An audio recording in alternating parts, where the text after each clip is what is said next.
What would happen if you got like everything you ever wanted all at once, right now? Oh man, that is a heavy question. Right. I mean, seriously, I want you to put yourself in that exact scenario for a second. Think about the ultimate goal you have been just grinding for over the last 5 or 10 years. The absolute pinnacle. Yeah, whatever that looks like for you. Exactly. Now, imagine waking up tomorrow morning and it has simply been dropped right into your lap. Just boop, there it is. Boom! You check your phone and you have this massive wealth. You walk into the office and you have like absolute authority. You have the perfect relationship, unbridled influence, this vast audience. It sounds perfect. It does. But if the universe just dumped the absolute maximum return on all your ambitions onto you today, would it actually be a dream come true? Or, would the sheer weight of it crush you into a million pieces? And it's the ultimate fantasy, right? Getting everything at once. We spend our entire lives striving for that exact moment of arrival. Yeah, totally. We map out the goals on whiteboards. We visualize the success. We demand opportunities from the market. We're just constantly asking for more weight to be put on the bar. Right. Like, give me more, I can handle it. Exactly. But almost no one stops to calculate if they actually possess the structural integrity to survive the lift. Man, that's such a good way to put it. And that profound tension is exactly what brings us to our source material for this deep dive. Today, we are looking at this intense, highly philosophical 10-minute audio transcript. It's a really heavy listen. It is. It's titled Episode 3, The Vessel and the Overflow, and it's from a series called The Deluge and the Desert. And it features two very striking voices who go by Helios and the Mad Philosopher. Right. Great names. Yeah, very dramatic. But when you listen to their conversation, they are essentially standing at the summit of this mountain they've built, looking down at the mechanics of human ambition. And they're delivering this final verdict on what it actually takes to handle massive success without, well, being destroyed by it. Yeah, without just completely shattering. So our mission today is to take the core metaphor at the heart of their dialogue and completely break it down. Which is a brilliant metaphor, by the way. It really is. Their central argument is that our ability to handle success or knowledge or power is strictly limited by the actual physical and psychological vessel we have built to contain it. Yes. It's a fascinating dynamic. And okay, let's unpack this because they start by going after something we literally all do, blaming the universe for not giving us enough. Right, the classic, why not me? Exactly.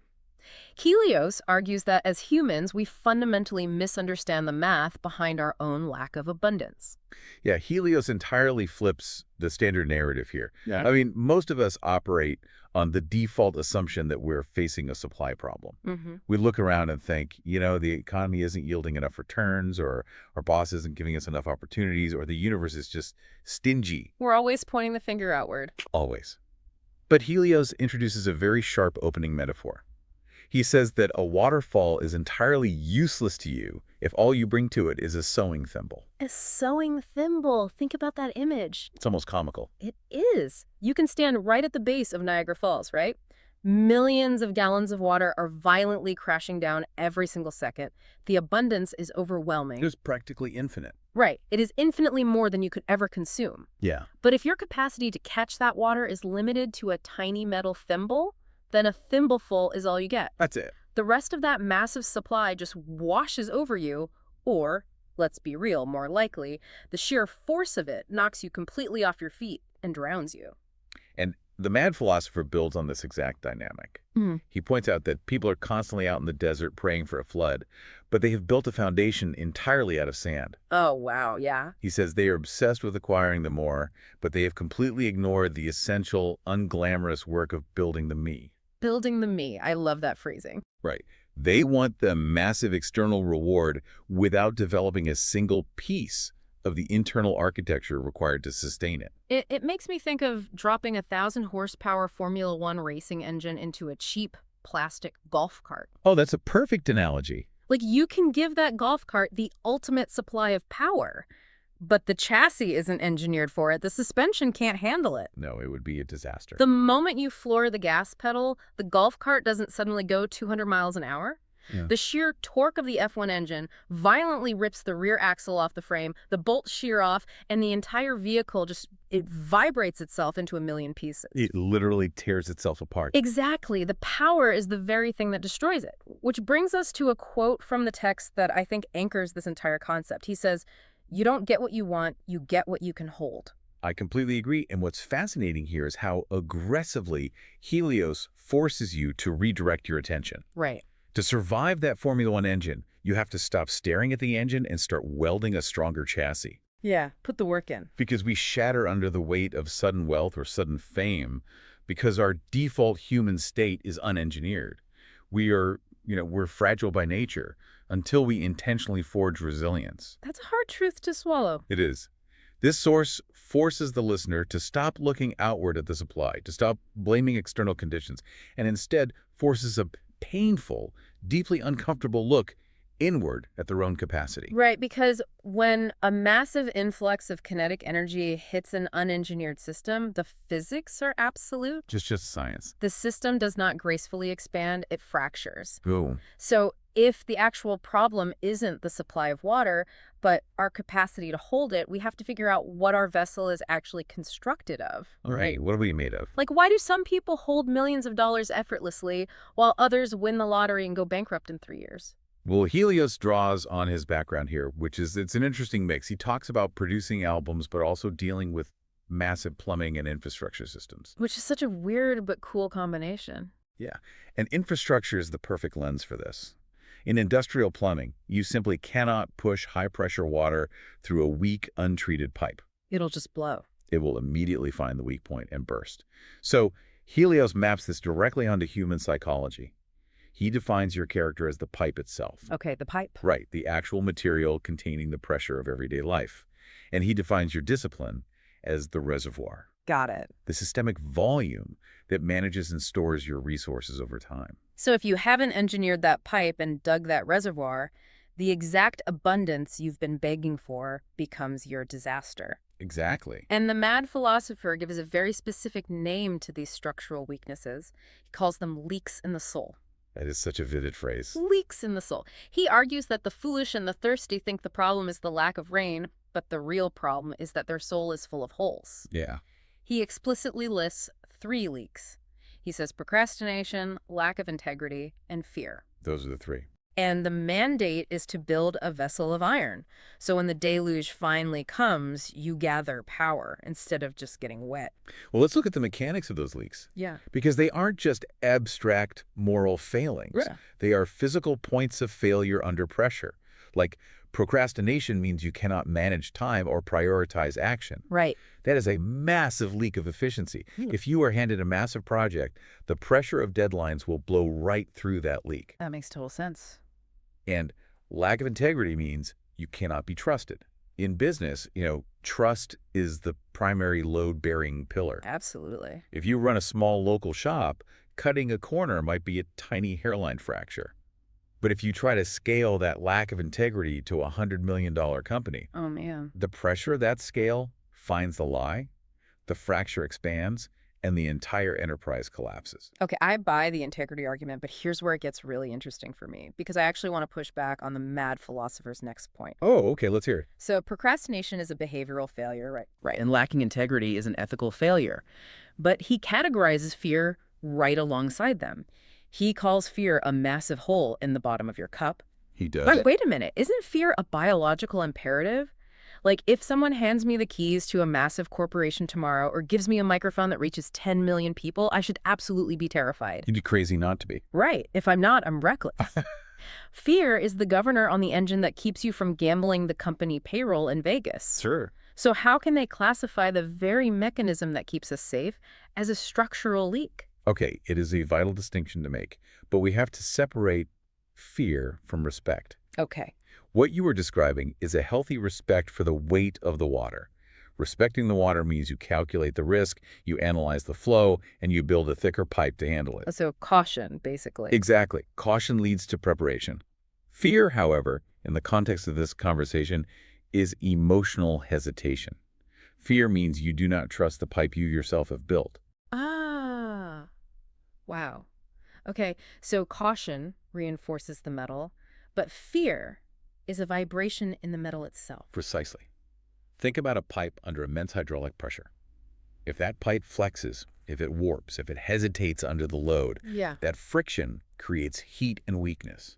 That is exactly where the rupture occurs. Wow. Okay. Fear creates paralysis. Yeah. It makes you contract when the situation requires you to expand. Right. If you are terrified of losing the wealth you've gained, you won't invest it wisely. Yeah. You'll make paranoid, irrational decisions. You'll hoard it. Exactly. And if you are deeply afraid of the responsibility that comes with a promotion, you will subconsciously self-sabotage to relieve the pressure and get back to a comfortable baseline. I've seen people do that. We all have. Fear prevents you from acting with the absolute, unyielding conviction required to manage massive abundance. That reframes it entirely, because if you get the water before you patch the fear, the water will destroy you because your hesitation will tear the system apart. That's the leak. You have to seal the leaks. You have to forge this iron vessel of character and discipline.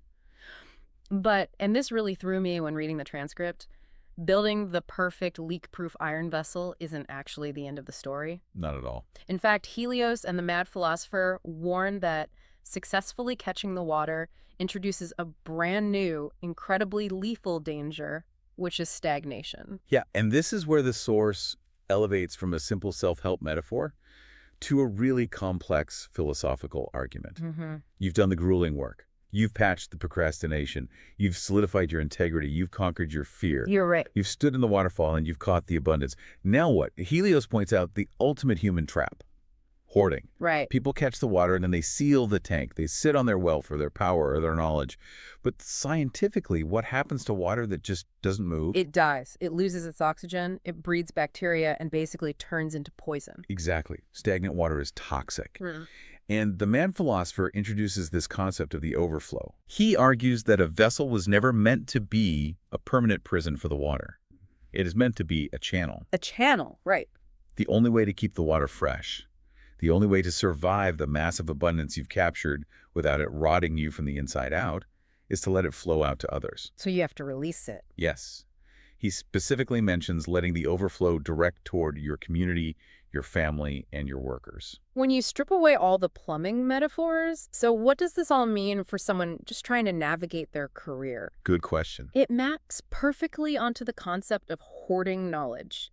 Imagine a brilliant executive who reads 100 books a year, attends every seminar, and acquires this incredible wisdom. Okay, yeah. But they build a wall around it. They refuse to mentor younger employees. They never share their frameworks with their team. They don't use their insight to build up their community. What happens to all that accumulated brilliance? It just sits there. It ferments into arrogance. It becomes useless, isolated trivia that they just use to feel superior to everyone else in the room. They become entirely disconnected. They become a stagnant pool. Exactly. The knowledge becomes toxic because it has no outlet.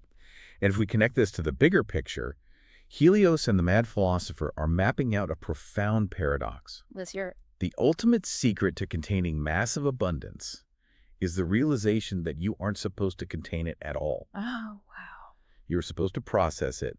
You take the raw, chaotic, crushing energy of the waterfall. You use your iron vessel to give it structure, direction, and purpose. Right. And then you immediately release it as a steady, life-giving river to the people around you. And the Mad Philosopher's imagery is incredibly stark here. He says if you choose to be a lake with no outlet, you will eventually, and this is a quote, drown in your own filth. Brutal, but true. The absolute imperative is to be a river. And the source claims that this exact act, this deliberate flowing outward, is the secret mechanism that keeps the universe supplying you with more. Because you're keeping the channel clear. Exactly. When you prove that you are a reliable structural conduit for others, the supply never stops. It completely transforms your identity. It does. The transcript tracks this evolution at the very end. You start the journey as the thirsty fool, standing in the desert with your little thimble, begging the sky for a drop of rain. But by the end, you become the alchemist. You become the architect. You become the master of the tide. Look at the sheer agency in those titles. Right. I mean, an alchemist doesn't just hold metal. They transmute it into something of higher value. An architect doesn't just stockpile bricks. They design systems of flow and shelter for others to inhabit. Yeah. A master of the tide doesn't just brace for the impact of the waves. They understand the rhythm of the ocean and they direct its kinetic energy. It's a total paradigm shift. It is. You transition from being a passive victim of external circumstances constantly waiting for a flood to an active conductor of power. You stand directly in the deluge, but you aren't overwhelmed. You process it, and as the mad philosopher says, you drink your fill, and then you pour the rest out for the world. It completely destroys the myth that success is just about acquiring things. Absolutely. And as we reach the end of this deep dive, we need to bring this entire philosophical framework right back to you, the listener. Yeah, how does this apply to you today? Because this 10-minute exchange between Helios and the mad philosopher is a direct challenge to how you are operating your life right this second. It really provides a ruthless but completely clear diagnostic roadmap. Yeah, it does. First, you have to stop obsessing over the lack of supply. The universe, the market, your industry, they are not withholding from you. Your internal capacity is simply too unengineered to handle the current you're asking for. Right. It's the thimble. Second, you have to do the painful, invisible work of patching the leaks in your character. This is the hard part. It is. You have to ruthlessly identify where your procrastination is costing you efficiency, where your lapses in integrity are fracturing your foundation, and where fear is causing you to hesitate under pressure. And finally, you have to make the conscious decision to transform yourself from a stagnant lake into a flowing river. Yes. Don't build an empire just to lock the doors and hoard the wealth or the insight. Let it flow through you to your team, your family, your community. That's the only way to survive it. The mad philosopher has this incredible parting advice that just punches right through all the theory. He says, if you want to see the ocean, stop bringing a spoon to the beach. I love that quote. Me too. You have to elevate your infrastructure to match the scale of your ambitions. Look closely at your career, look at your relationships, look at the discipline of your own mind. You really have to do the audit. You do. You have to ask yourself honestly, what size vessel are you bringing to your life right now? Are you demanding a tidal wave of success while secretly hoping your fragile, unpatched thimble can survive the impact? It is a question that completely reorients every time you've ever felt frustrated by a lack of progress. It changes everything. It really does. But as we wrap up, there is one final lingering tension in this metaphor that I just cannot stop thinking about. It builds entirely on the rules of the source, but it leaves us in a deeply complex place. Okay, what is it? Well, we just spent this entire time establishing that the ultimate goal is to become a river. Right. To be this perfect, unobstructed iron channel for abundance to flow through you so you can provide for your community, your family, your workers. Yeah, the overflow. But if that is the absolute truth, if you finally get everything you ever wanted, only to realize your sole function in the universe is to process it and immediately pass it on to others. Oh, I see where you're going. Does the vessel ever get to keep anything for itself? Wow. Right. If your entire existence becomes about expertly managing the overflow for everyone else, at what point does the architect lose themselves entirely to the tide? That's a heavy thought. Is getting everything you ever wanted right now a dream come true? Or just the beginning of a magnificent, consuming, endless responsibility? We'll leave you to mull that over.